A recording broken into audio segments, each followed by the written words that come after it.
The independent researchers say Metro Manila and nearby provinces can shift to a more relaxed quarantine status by mid-May.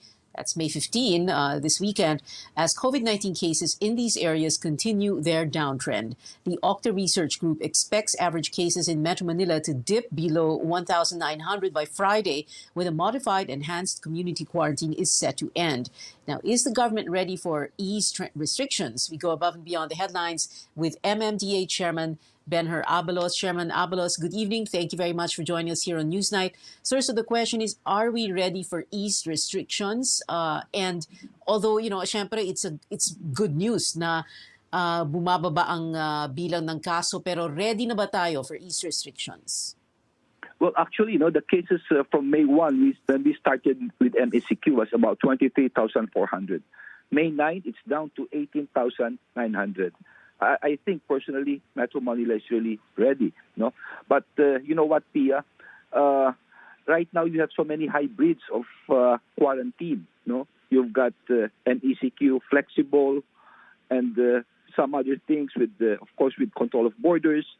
Well, we could be ready actually with GCQ, but probably with restrictions, no? But these are options and still to be decided by the mayors, which we will submit to IATF.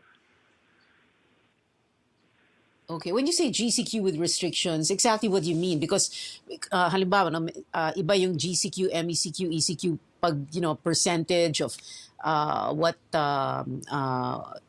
kunyari percentage na pwede sa isang restaurant, sa isang public place halimbawa. Paano po 'yon, Chairman Abalos? Piyak kasi ganito, no? The most basic is ECQ.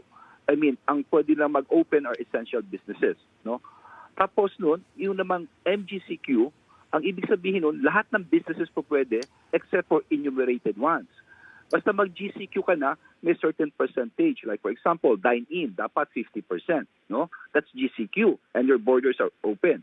Well, po pwede siguro, I mean, hindi ko pinapangunahan, no? But there are options.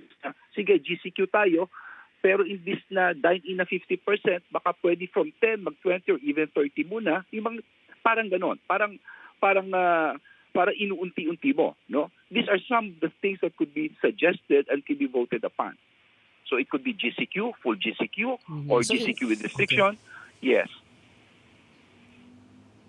Okay. So parang the key word here, Chairman Abalos, yung inuunti muna. Parang a gradual easing of restrictions. Hindi pwedeng isang buhos lang. Because what we're trying to do here is to revive the economy, but at the same time, we are very fully aware that COVID is still around. I mean, the virus does not distinguish anyway between ECQ, MECQ, GCQ, MGCQ. Is that correct, Chairman Abalos? Yes, you're very correct, Pia. No?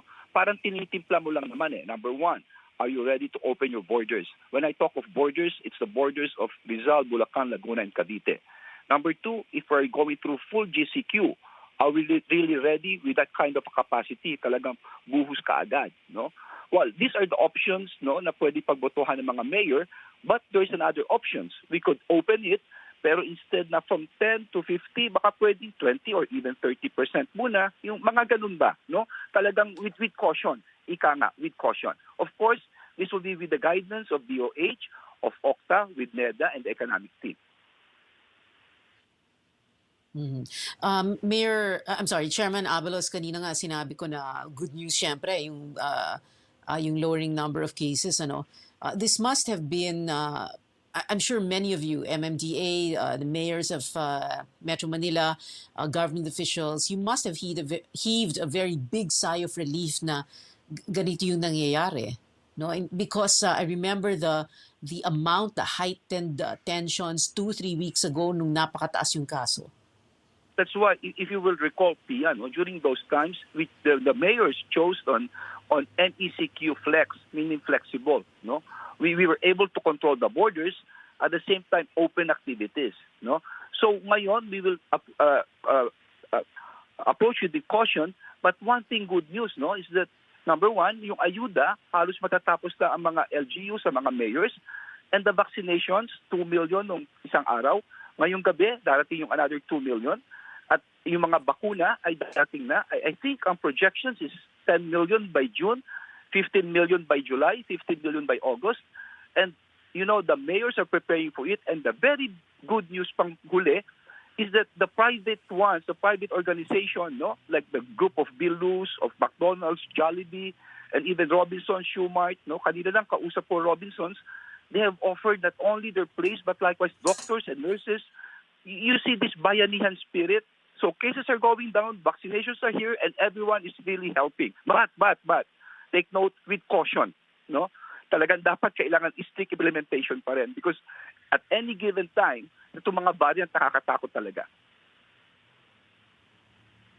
Okay, so that's very interesting, very important to understand that as we're easing restrictions, and like you said, ang gusto nyo sana gradual, hindi pwedeng isang buhos lang. Gradual, like you said, because we're expecting those vaccinations to ramp up in the next few months. So what we're trying to avoid is a situation na babalik tayo sa level na napakataas ang bilang ng kaso, tapos medyo out of control na naman siya, tapos revert na naman tayo sa lockdown. So paunti-unti, parating ang bakuna, para bang ingat lang tayo. That's very true, Pia. Mahirap na, It's so hard. But again, I do not want to preempt the vote of the mayors. These are the things that they will vote upon. Maraming options po dito, kamukha na sinasabi ko ngayong gabi. Pero siguro ang tema ay simple lang Ngayong maganda na ang kaso, ngayong mag-open na ang iba, mag-ingat pa rin tayo. Yun ang importante habang binabakunahan ang lahat. When is the meeting for the Metro Manila? Did that happen today or is that within the week? And then when will a consensus come up? Well, it should be within the week, Pia. If I'm not mistaken, matatapos yata ng either Thursday or Friday itong 2 week ng NECQ. So we must really decide, But again, before deciding, we will hear the presentation of the economic team, of NEDA, of OCTA. That's the procedure. And then upon votation, again, the mayors will only vote as one. What they will vote on, iba-iba kasi yan Pero isa lang ang policy namin ni Metro, and then I will bring that to the IATF. Okay. What else can you share with us, Chairman Abalos, about what we can expect in the next few days and the next 2 weeks, for example? Well, for the next 2 weeks, alam mo, talagang napakaganda. The numbers are going down. The reproduction rate is going down. But ang maganda rito, Pia, nag-iingat pa rin ang tao Maski ako, umiikot ako, talagang maingat. Plus, of course, ang sabi ng Presidente, they will be very strict with the implementation. May order na rin si Secretary Anyo about, sisitahin mo yung mga tao if they're not wearing the protocol. So, sa mga nakikinig po, just bear with this, pero asahan po ninyo, talagang hindi na tayo babalik sa dati. We will try to avoid this surge, kung meron ba. Hindi talaga mangyayari yun. All right. MMDA Chairman Benhur Abalos, thank you very much for joining us this evening. We hope to speak to you again very soon. And of course, everyone is looking forward to even more good news, especially yung arrival ng mga vaccines. MMDA Chairman Benhur Abalos, maraming salamat po. Thank you, sir.